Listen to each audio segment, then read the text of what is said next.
Good afternoon, and welcome to the second session of the NLPES Evaluator 101 training series, Planning for Audits or Evaluations and Developing Findings.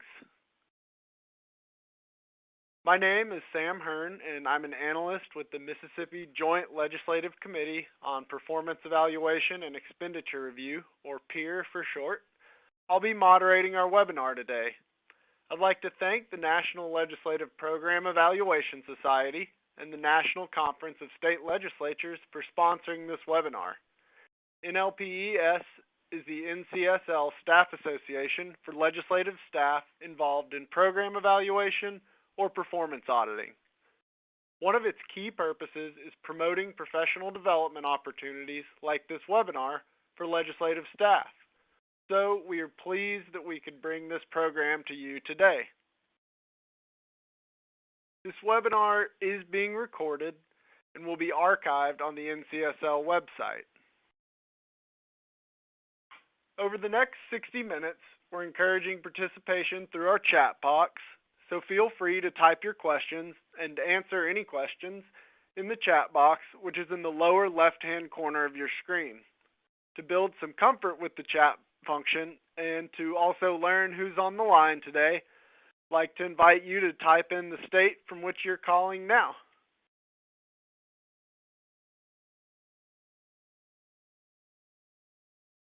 Looks like we've already had a few folks getting familiar with the chat. I think this is probably not everyone's first session today. All right, a few New Jerseys, Arizonas. Wow. Looks like we've got some great geographical diversity going on today. Oh, I saw an Armenia pop up. Wow, that is welcome. Well, I also want to mention the resources for the webinar. Above the presentation, you will see a couple of tabs. One is labeled Resources.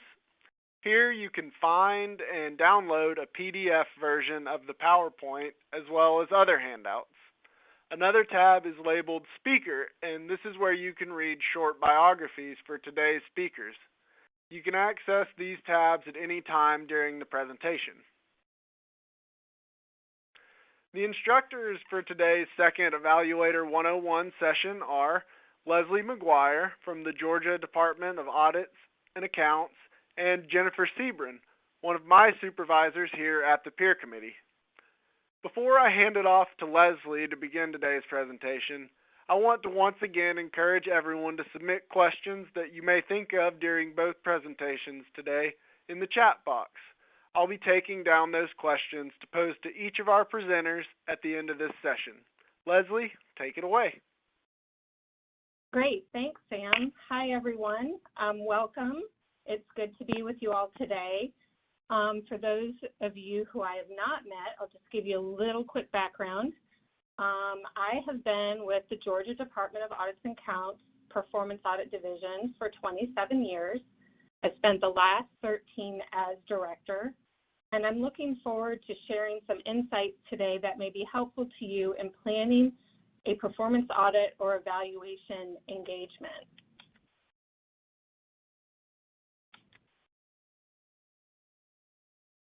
Sorry, I'm having trouble with the slides here. Okay, here we go.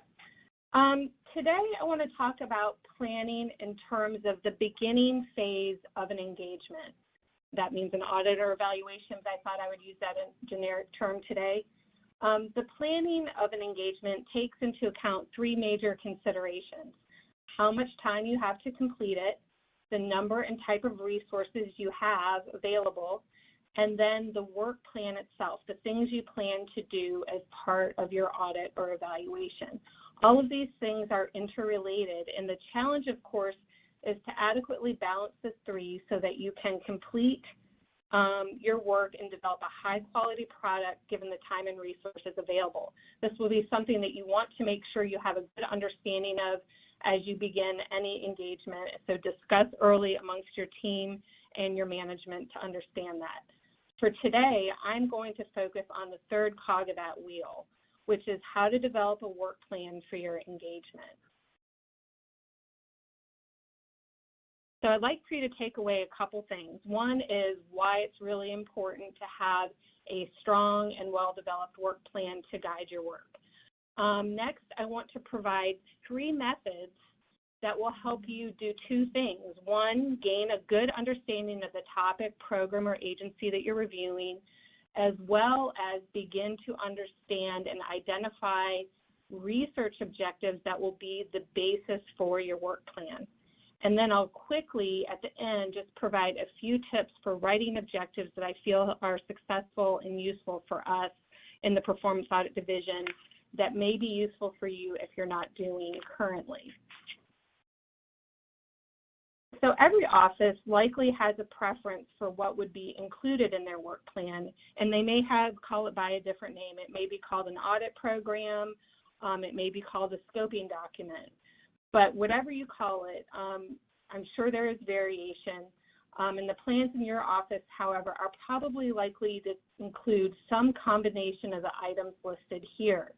All of the items above are included in my office's scoping document. In the Performance Audit Division, the teams and their manager bring this document to the larger management team as a kind of proposal to be reviewed, discussed, and tweaked.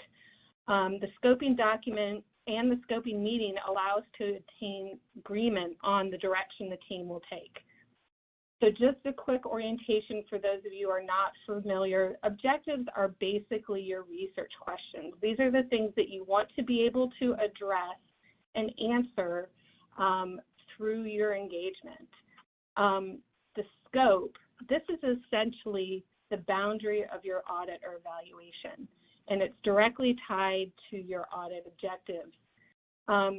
For example, it will kind of indicate what's in and what's out of your review. It may define the subject matter. For example, maybe you're looking at a whole program or only an aspect of a program.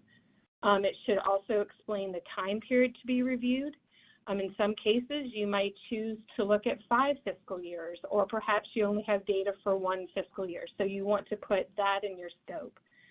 You may also want to give some consideration to locations that are going to be included as part of your review if you have to narrow it down from those.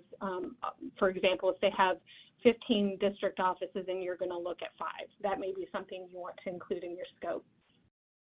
The method is really simply referring to how you're going to go about answering your research questions or dealing with your objectives. Again, you're probably going to likely do this through a variety of means. It could be through surveys, it could be through interviews, it could be through qualitative or quantitative analysis. The methodology basically describes the nature and extent of the tasks and procedures and the ways you'll analyze data to answer each objective.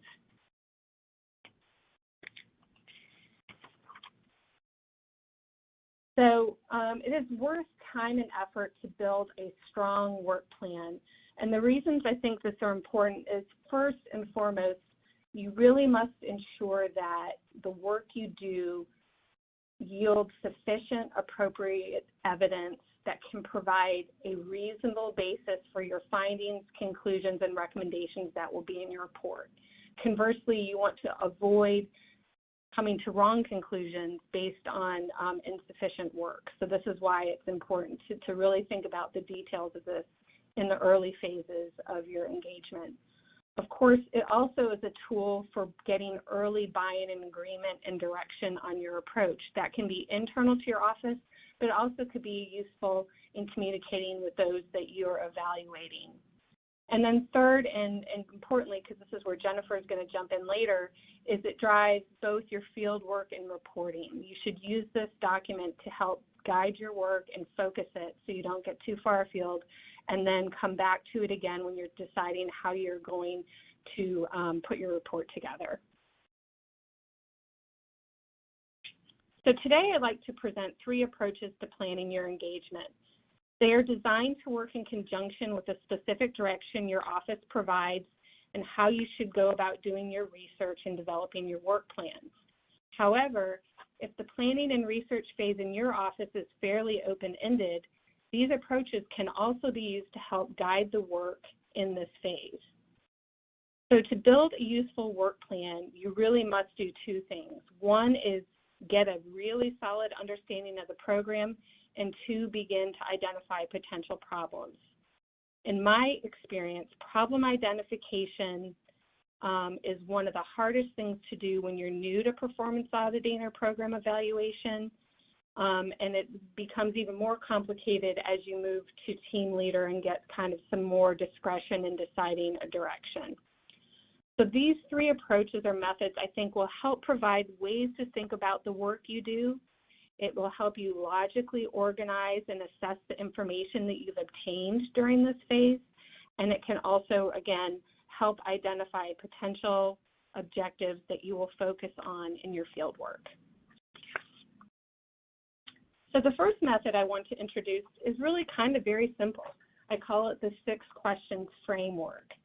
And what it really is meant to do is to really make you think about each of these questions from a variety of angles while you're in your research and analysis phase at the planning part of your engagement. So let me just give you an example. You should ask yourself who and what. This means who are your primary actors in the program? This could be the people that work there. It could be the people that are being served. You want to understand in a detailed way who they are and what their roles and responsibilities are in the program. The sources for finding this information can come from a variety of sources. Interviews, you could find out through the law who's supposed to be served, for example. You could be reading policies and procedures. They may have given you an organizational chart and a strategic plan. Any of these things might help you really get a good understanding of who and what. And I'll give you a quick example. When we were evaluating the Adult Protective Services program here in Georgia, it's a program designed to investigate cases of elder abuse, neglect, and even fraud.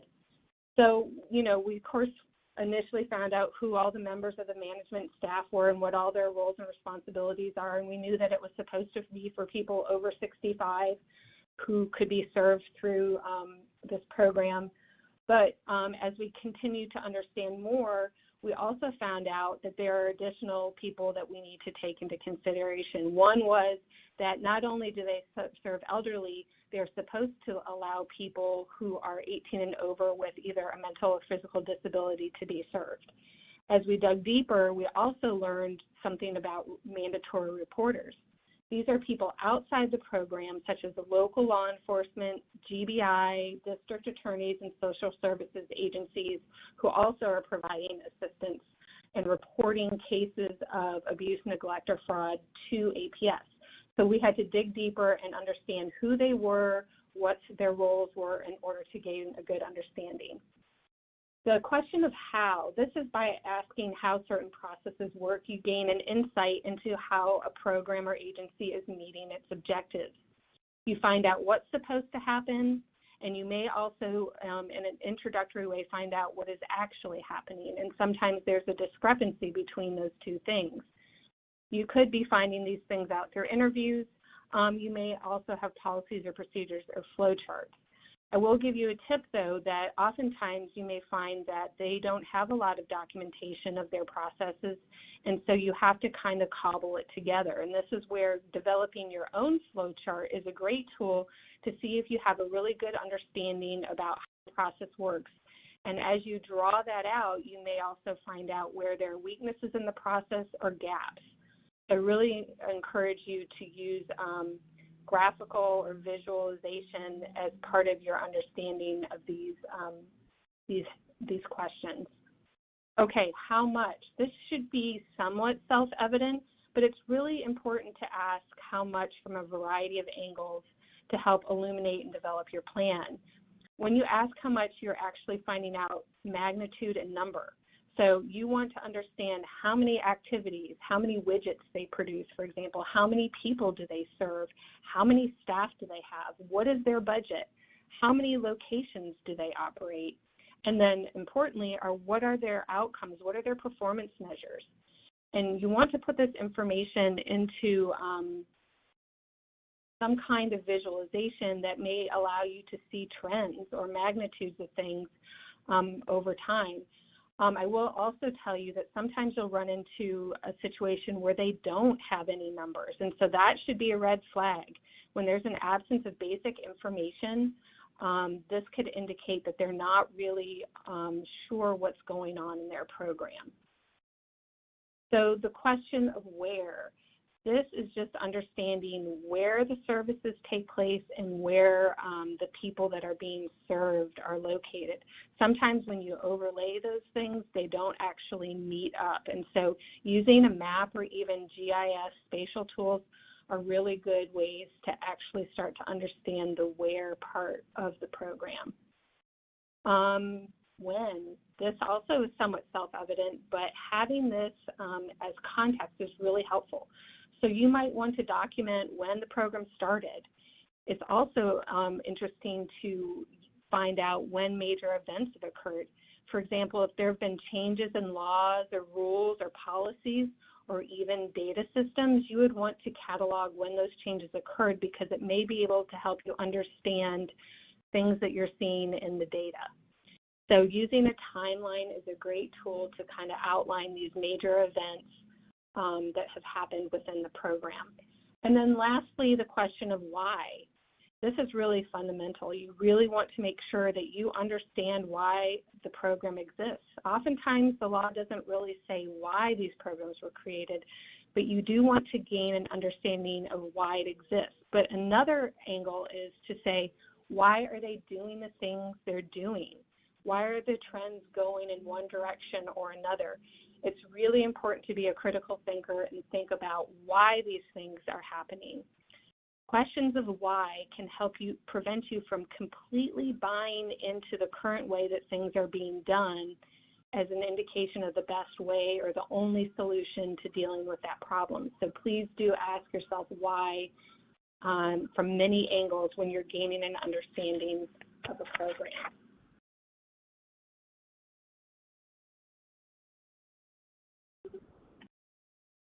Okay, I'm going to move on to the second method of gaining understanding and identifying problems. So internal control, if you're not familiar with that term, is not a state of mind that's obtained through meditation or yoga. It might be a term that you've heard with regard to financial accounting and auditing, but believe it or not, it does have applicability to evaluation and performance auditing. Internal control is really quite simple. It's a simple concept to think about. It is simply the things that an entity does to help it achieve its objectives. It's really as simple as that. Is think of all the things that your office does to put out a high quality report that people can trust and use to make decisions. So it's all the things that go into that.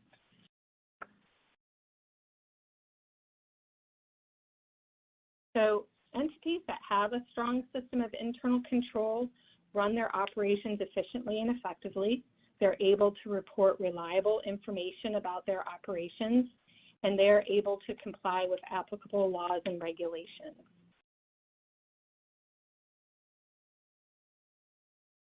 So if you understand just the basic concepts of internal control, this framework can help you ask questions to gain the understanding of the program, but it can also help you logically organize and make sense of the information you're gaining through all the reading and research you're doing and all the interviews you're doing.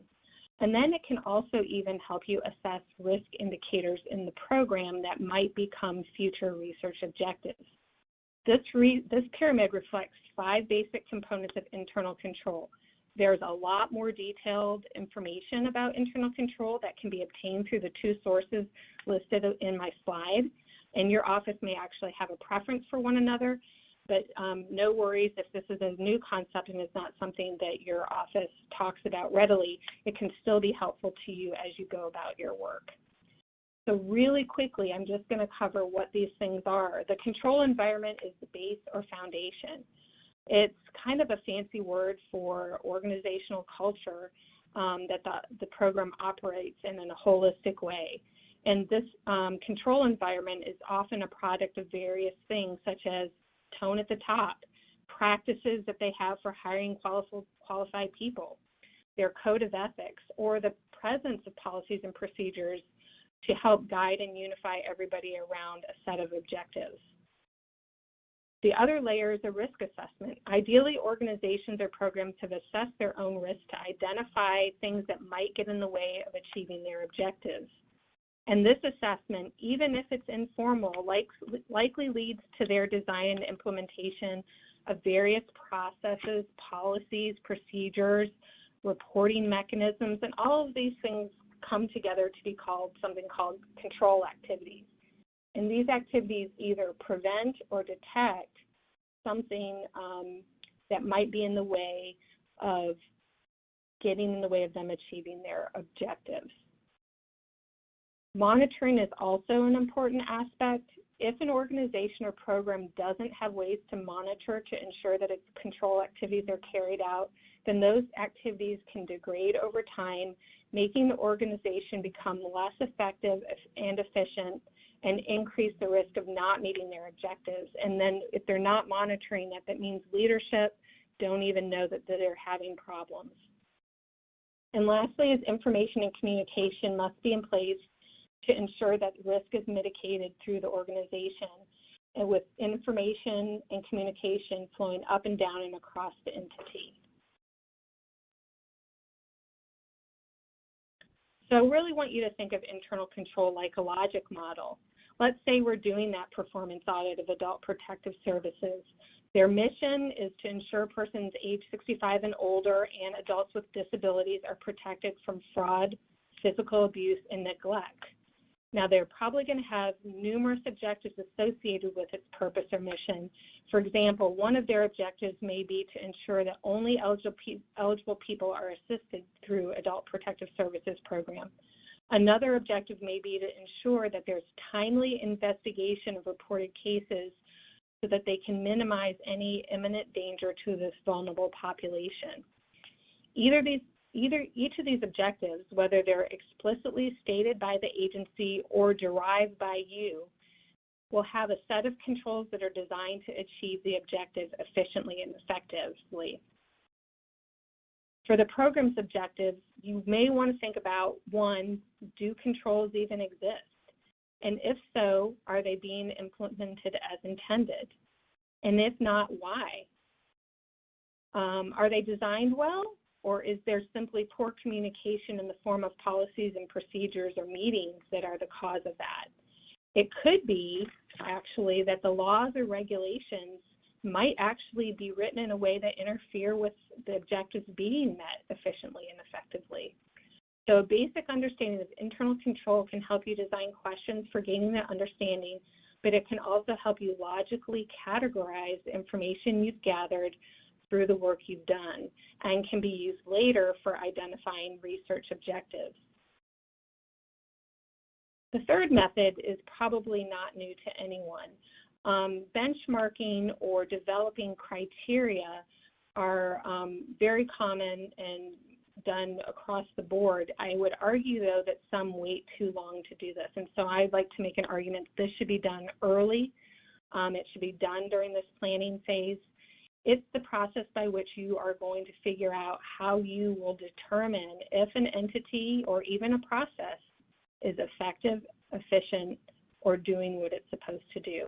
The items on the right are different ways that you can benchmark or identify criteria to understand what should be happening or what best practices are. Evidence-based research, of course, is important. Knowing what the professions that guide some of their work recommend. For example, you could go to an association of social workers and understand adequate caseloads. These can all be things that you use to identify what criteria you're going to hold the program or agency to in determining whether you think they're efficient, effective, or compliant with rules, regulations, and policies.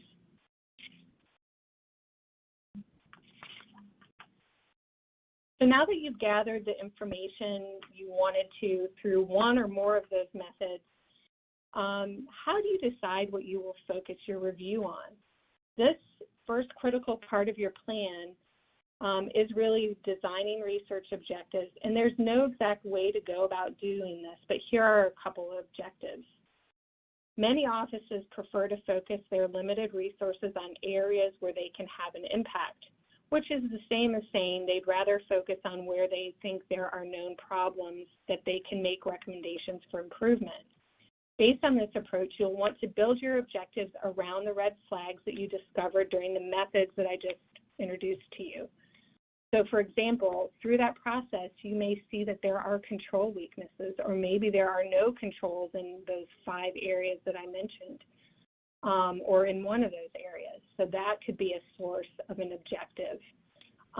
You may be seeing poor performance metrics or concerning trends with some of the information you've gathered, and digging into why that's occurring and the magnitude of that problem may be another source of an objective.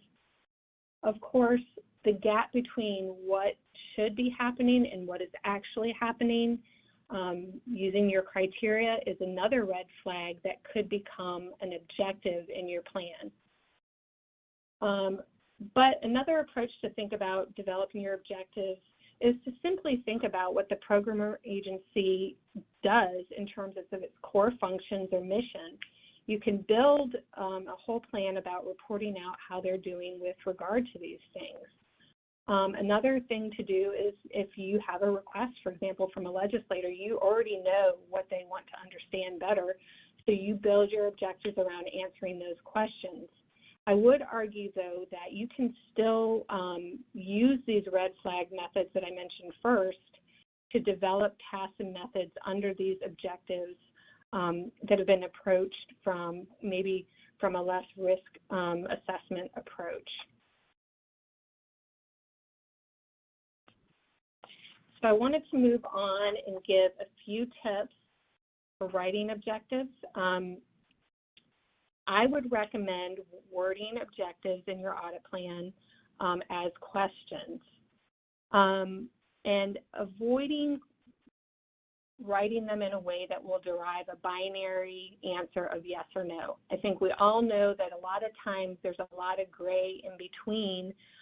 For example, if you look at the objective that I have on the slide related to our audit of the state farmers market, we didn't ask, are farmers markets meeting the needs of Georgia's agricultural industry?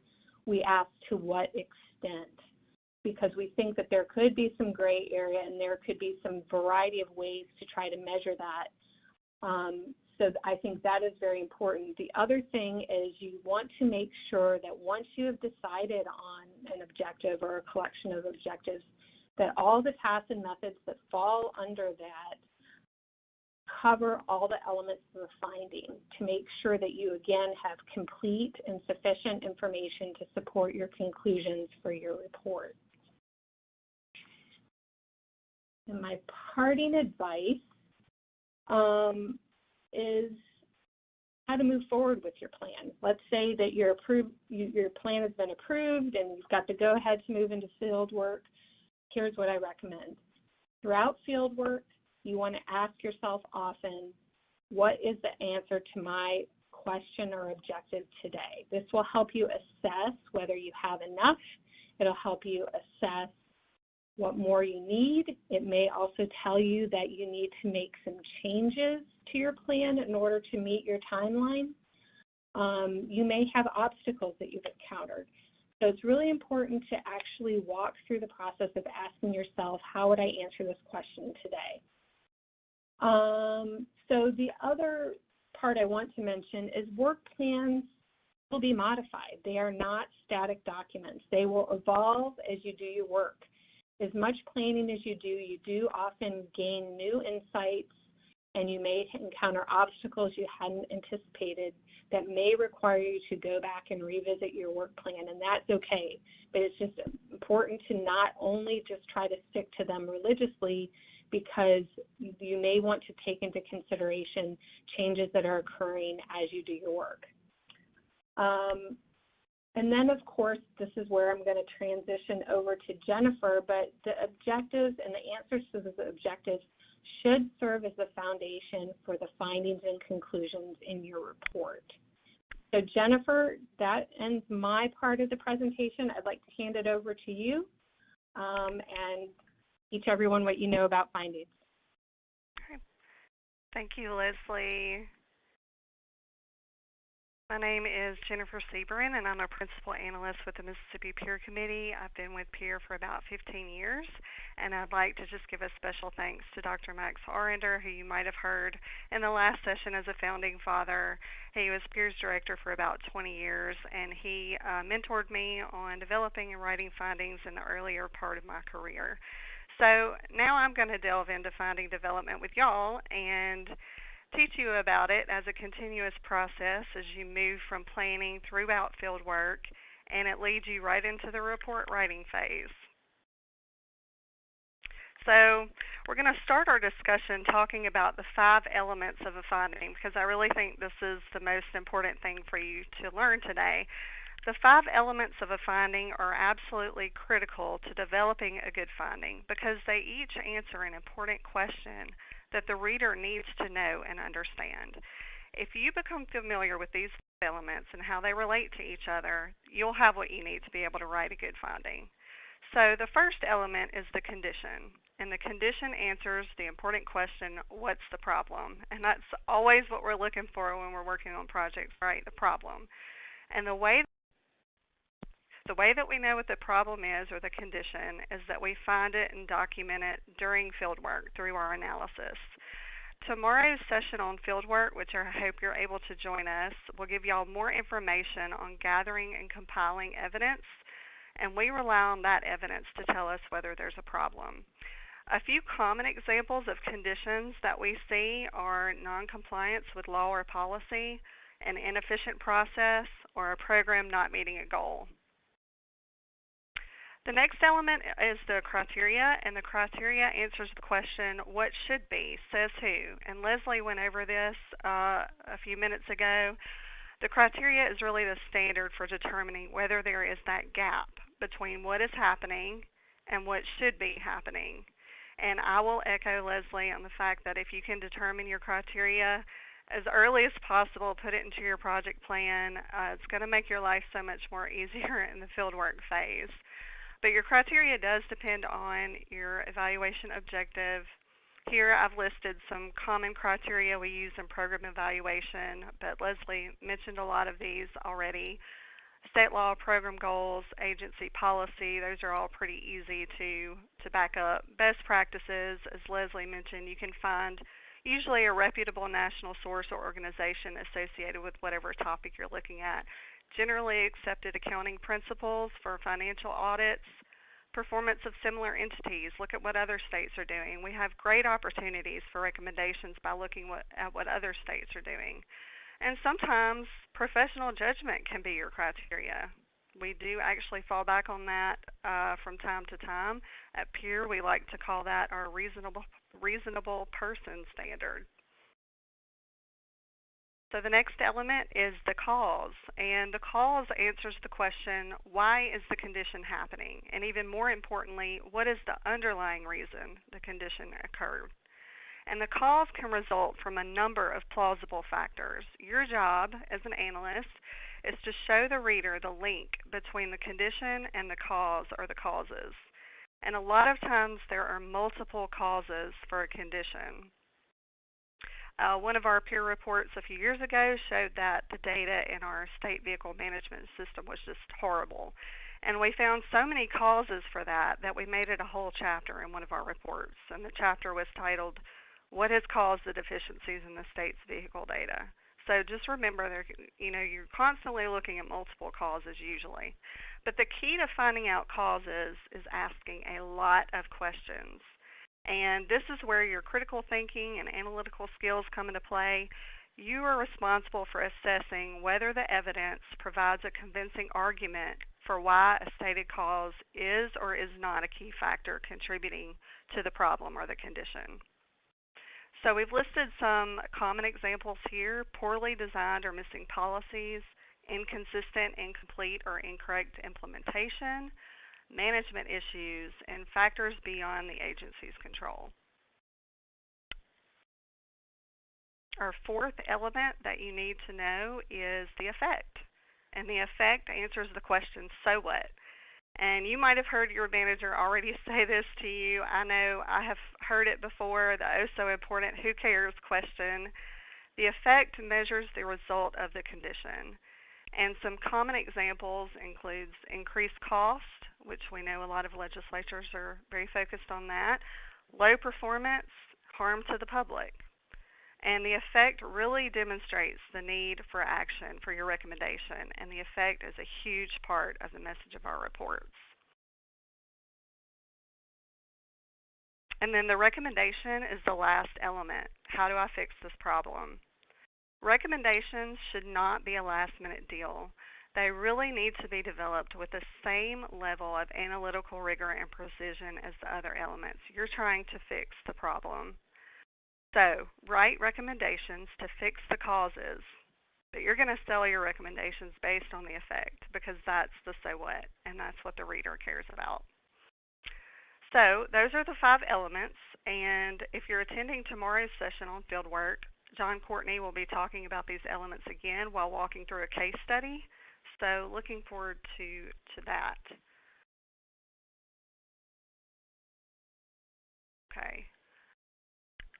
So we're going to talk through a relatively straightforward finding resulting from a compliance objective and see what you think the elements are. We'll play a little game of which is which. So there are 4 statements here representing the condition, criteria, cause, and effect. And what I'd like you to do is just read through these statements. And when you're done, if someone would just type in the chat box which element you think the first bullet is. Is it the condition, the criteria, the cause, or the effect?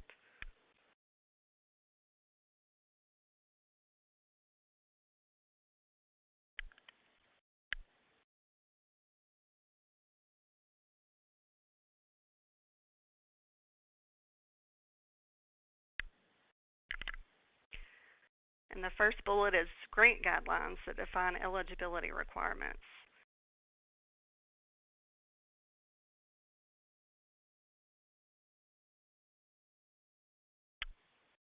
Yeah, criteria. See, this is why y'all were hired as analysts. You're already thinking about these things in a logical manner. The first bullet is the criteria, grant guidelines define eligibility requirements. And so the second bullet, agency staff not properly trained to screen applicants for eligibility would be which element? Type that in.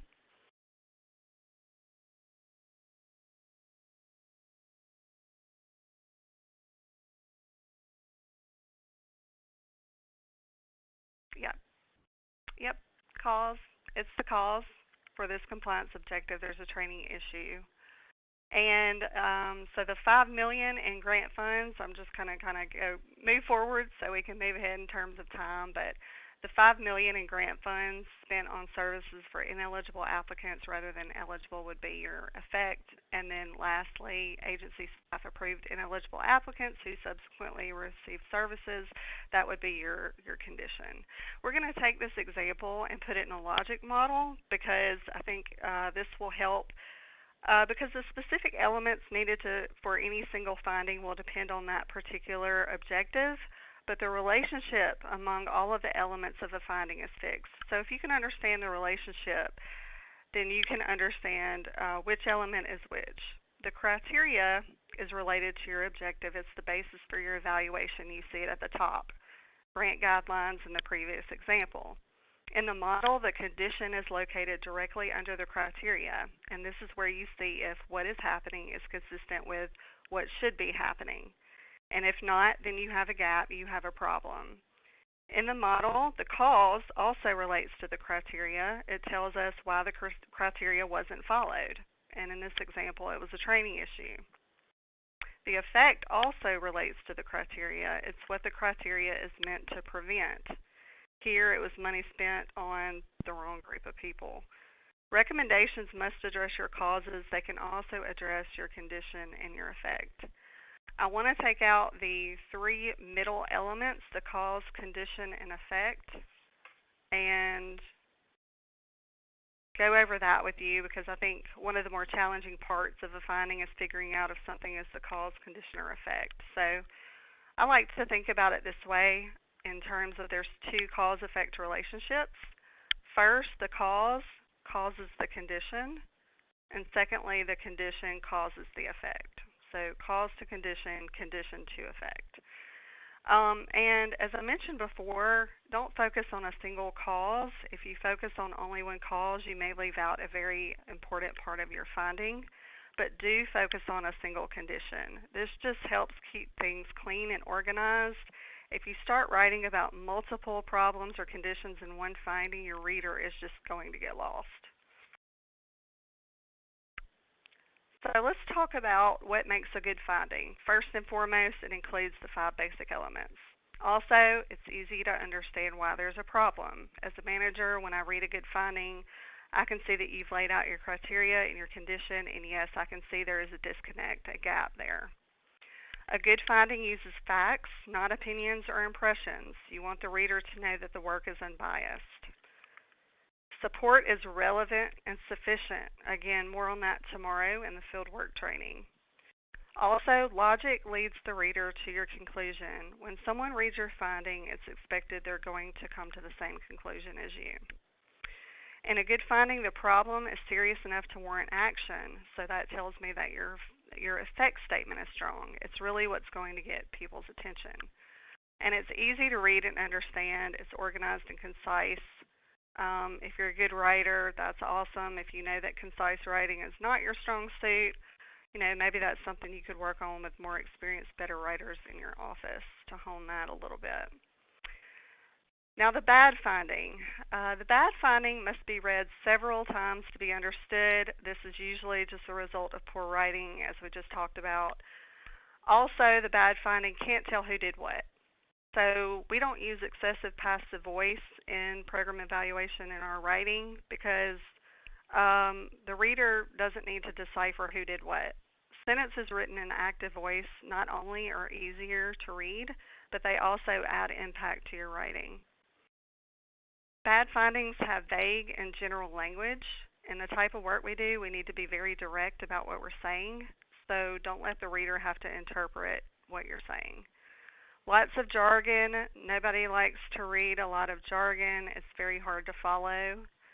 A bad finding rambles and includes lots of process and extraneous information. You don't want your reader to have to sort through what you're saying to find your message. In a bad finding, the problem seems insignificant. So if that's the case, maybe it shouldn't be a finding, or maybe you just haven't communicated your effect very well.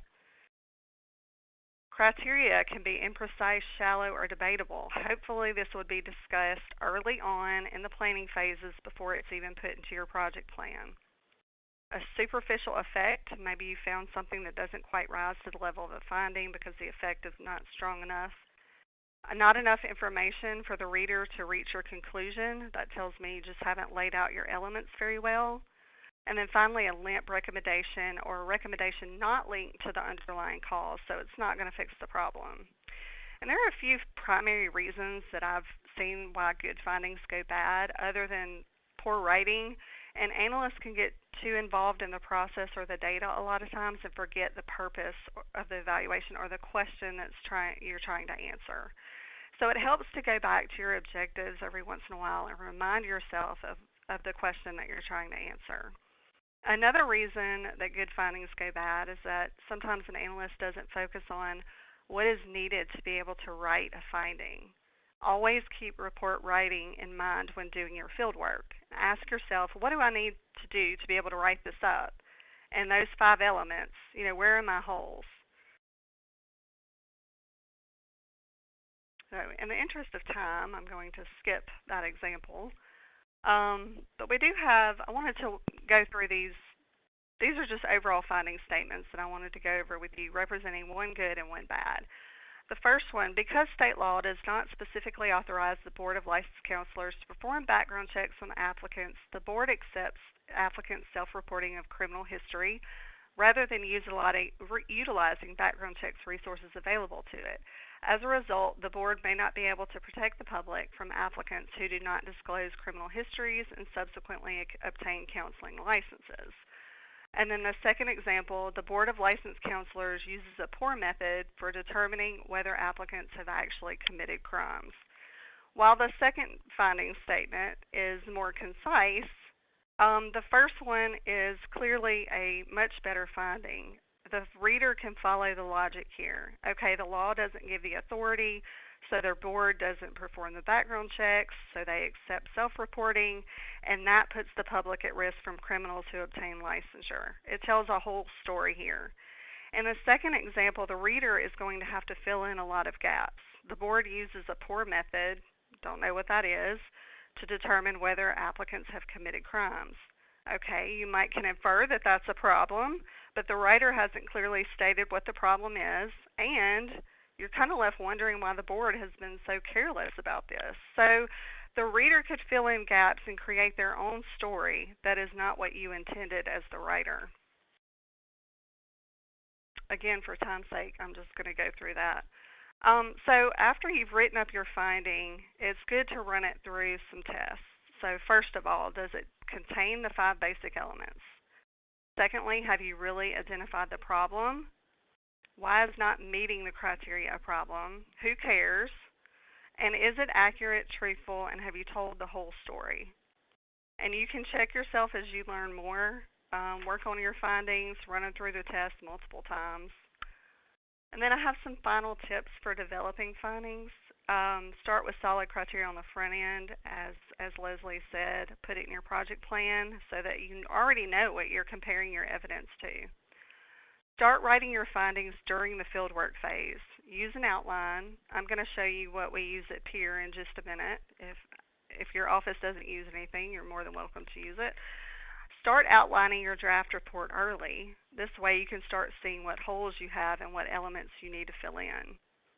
Determine whether you've identified the root causes. Ask yourself, have I asked enough questions? And if not, go ask some more. And ensure that your recommendation is tied to your underlying cause. Okay, here's a super simple Word document outline of a finding that we use at Peer, especially for our newer evaluators who don't have experience with the elements of a finding. At the top, it's just a header, kind of, what your subject matter is. Then you have background, which is any relevant background information needed for context. And after that, you'll see we've just listed out the 5 elements with a brief description of what the element is supposed to represent. And we have our evaluators write up their findings and submit them to management for review. If your office doesn't have a process like this, you can still use a similar outline just for yourself or to organize your thoughts as you go through field work and to ensure that you're going to be able to tell the whole story with your finding. And that concludes my portion of the briefing. So I'll kick it back over to you, Sam. All right. Thank you, Jennifer, and thank you, Leslie, for your excellent presentations. So during these last few minutes, if y'all have any additional questions, you can go ahead and drop them into the chat box in the lower left of the screen. And otherwise, I'll start by asking our panelists to address some of the questions that y'all have asked along the way. All right, so our first question comes from Hike, and Hike wants to ask Leslie, how do you choose which of the 3 methods you described are the best for a specific example? Does it depend on the object of the audit or the type of organization or the budget program? Thank you, Sam. That is a good question.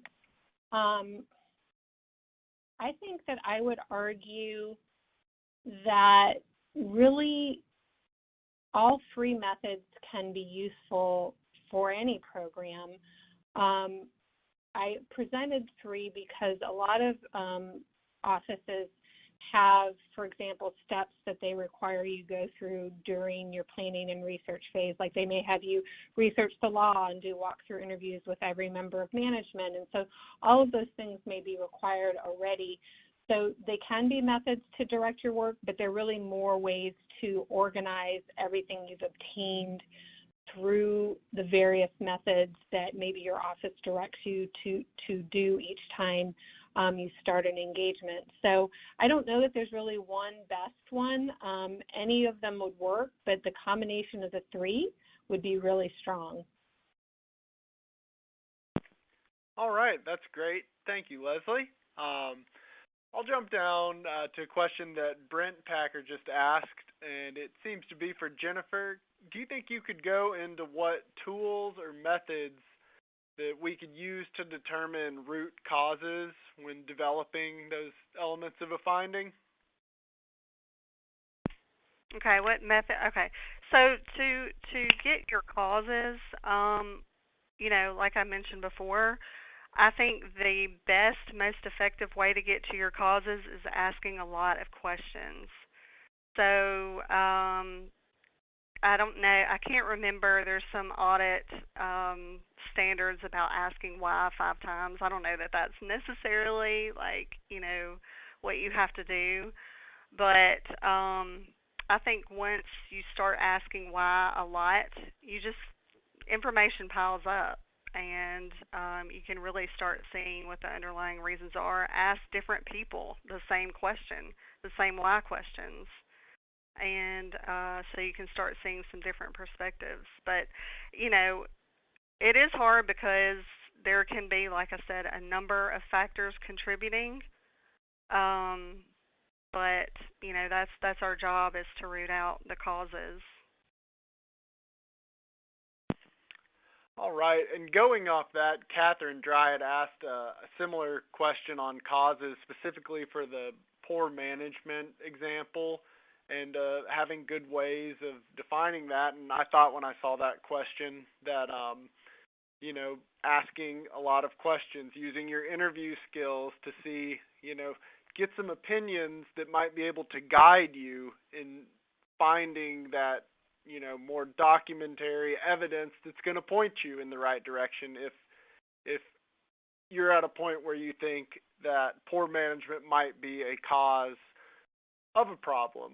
And next I will throw Hey y'all Sam, one. I'll add to Yes. that. Sam, can I add to that? Because Oh, I saw absolutely. Catherine's I'm question sorry. too. I had an example, so I was just going to share that, but it's exactly what you just said. Um, so we did a policy analysis several years ago on the delivery of mental health services in Mississippi.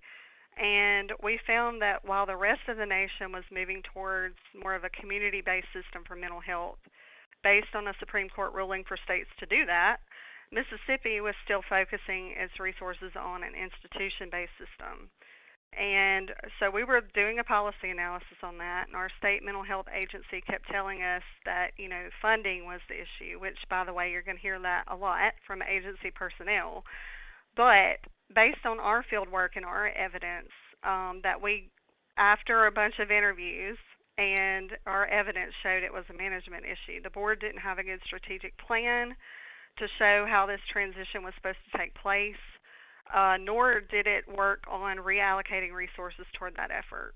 So we gathered evidence after we questioned and questioned. We gathered evidence to be able to say that it was a management issue. If I could jump in there too, this is a really good question, Catherine. To build off of asking a lot of questions, another place you can go to is that internal control framework.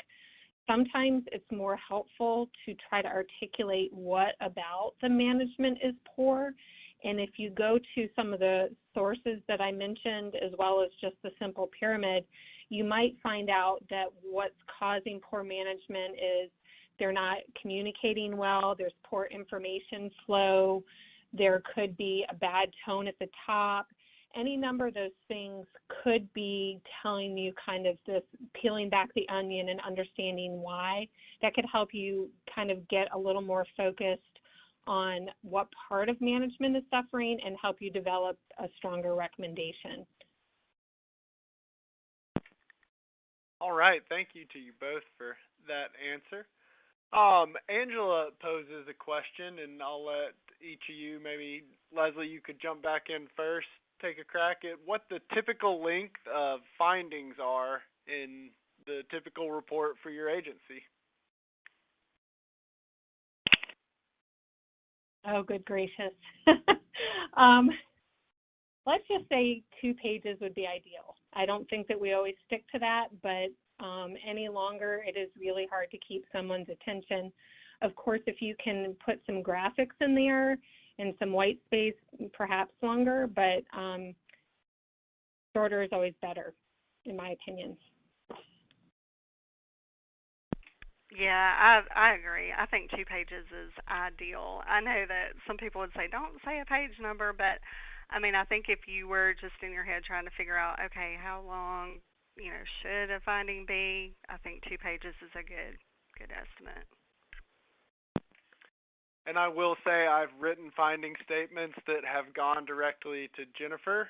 They have at times been longer than 2 pages, and more often than not, they will end up a lot closer to 2 pages once all of the extra fluff is cut out. I think we'll have time for maybe one more quick one. Jared asks about using a logic model, noting it's a cool idea, but to see if, Jennifer, maybe do you have an example of what one would look like with multiple causes?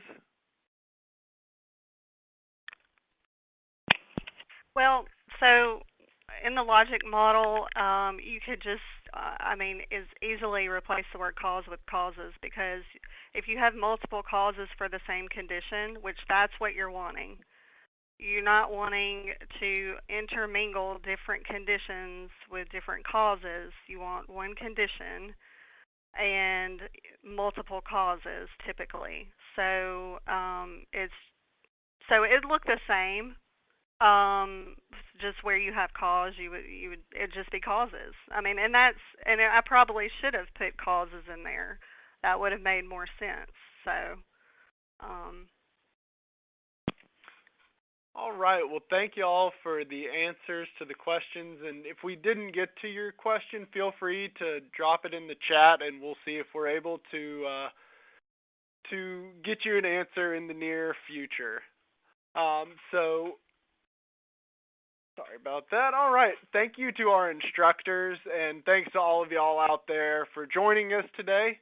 Again, the webinar has been recorded and will be made available on the NCSL website. If you do want to go back and look at a graphic or a process, see something that you think might help you in future audits or evaluations, and it should be up there in the next week. Thank y'all again, and the webinar is now concluded.